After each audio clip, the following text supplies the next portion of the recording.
Hello everyone, my name is Janusz Grzyb. I'm a faculty member at the Institute for High Frequency and Communication Technology at the University of Wuppertal in Germany. With this brief presentation, I would like to advertise one of our main research activities conducted at the Institute, which is about the future wireless communication.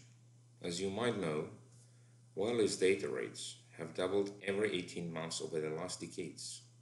From direct extrapolation of the previous trends, the terabit per second link speeds are predicted by 2030. However, making this prediction come true in practical networks is far from being straightforward, at least for the next decade. To support such data rates, new spectral bands and hardware technologies are required. One of such bands is located in the so-called terahertz region, which by definition spans between 300 GHz and 3 terahertz. Wireless communication in this band is still in its infancy and requires substantial research to be done. From the point of view of the coming years, the frequency range sitting around 220 and 320 GHz will be the most interesting to study. Compared to the millimeter wave range being currently extensively adopted to 5G networks, the 220-320 GHz transmission window provides considerably larger portion of the frequency spectrum required to enable terabit per second link speeds over the air and is a part of the global vision known as 6G communication. 6G is envisioned as a framework of services in which extremely high-speed communication is integrated with sensing, imaging, and high-accuracy positioning. The capability of 6G communication needs to be improved at least 10 to 100 times over that what is currently planned for 5G standards. Precise targets for 6G are still not yet well defined and need to be extensively researched. One of the key research paths is related to the development of core technologies for RF radio frontends with sufficient performance. These core technologies include the combination of semiconductor circuits with the highest currently available transistor speeds, antennas, and advanced electronic packaging in combination with sophisticated testing of high-speed transceivers operating in the near terahertz region. All that exactly defines the research focus of our institute in the context of 6G communication, which has already gained a well-renowned reputation in the silicon-based terahertz technology. Our institute has access to the most advanced and the world's fastest silicon and silicon germanium semiconductor technologies, with an in-depth know-how of and long-standing experience in designing the radio circuits above 100 GHz.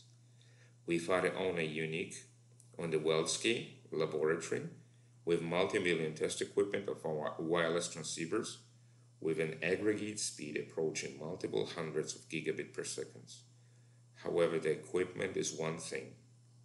The other and more important thing is the required know-how, which includes solid background in RF circuit design, electromagnetic and antenna theory, and practical understanding of communication front-end and back-end architectures. To make you a bit more familiar with what we practically do here, please take a look at the following few slides. The first one captures the main motivation staying behind all our research activities in the field. On the left-hand side, you can see a classical implementation of a millimeter wave or a terahertz radio that you can most probably find in the lab. The radio is assembled with the standard machine hollow waveguide technology and therefore becomes very expensive at terahertz frequencies.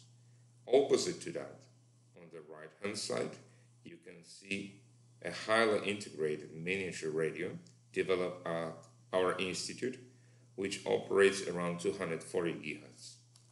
It includes a transmitter and receiver chip designed in a high-speed silicon germanium HBT technology. Most of the required RF and low-frequency components, both analog and digital, can be integrated onto a single silicon chip, therefore eliminating multiple complex assembly steps from the complete system integration. As the antennas at terahertz frequency become small, they can also be integrated on the same semiconductor substrate, and the entire transmitter or receiver chip can be packaged for further handling on the board level. This is shown in more detail in the following slide. Here, the so-called polarization diversity MIMO was exploited to increase the spectral efficiency of the wireless link. In more detail, each of the transmit and receiver chips is equipped with two independent data paths, transmitted along two orthogonal polarizations, supported by a suitable on-chip antenna system. The entire link operates at a carrier frequency of 220 to 255 GHz and can support data speeds of above 100 gigabit per second, being one of the currently world fastest wireless links demonstrated so far for the fully electronic solutions. Because of the high propagation loss at terrestrial frequencies, sufficient antenna directivity is required to support link operation at larger distances. To make it happen, the on-chip antenna drives the silicon lens, which strongly focuses the radiation in the preferred direction. Therefore, the next step is to assemble the chip onto the corresponding lens, which is made in-house at our institute. In the following, the overall chip-on-lens combination is assembled on a high-speed board and equipped with a set of additional mechanical and thermal components to make it fully functional. As you can further notice, the fully integrated RF module is covered with the so-called absorber material to minimize the influence of multipath effects in the final wireless setup, which is explained in the next slide. Here we first shortly summarize a block-level architecture of the transmitter and receiver frontends under investigation. As said before, both chips accommodate two independent, fundamentally operated direct conversion IQ paths with a tunable on-chip LO generation block driven from an external frequency synthesizer.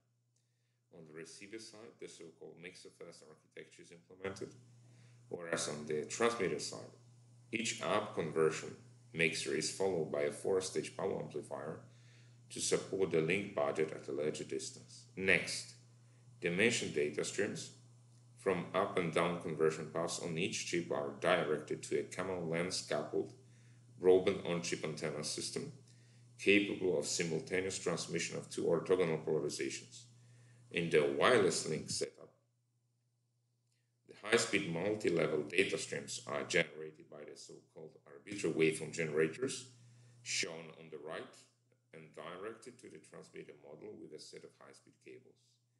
On the receiver side, the down-converted signals can be observed in the time domain with a set of high-speed oscilloscopes, which are shown on the left. Here, the data can be demodulated and its quality analyzed with the aid of the so-called eye and constellation diagrams, a few examples of which are also attached for the 16QM modulation format. If you are motivated to conduct research in one or more of these topics, please join our lab. Thank you.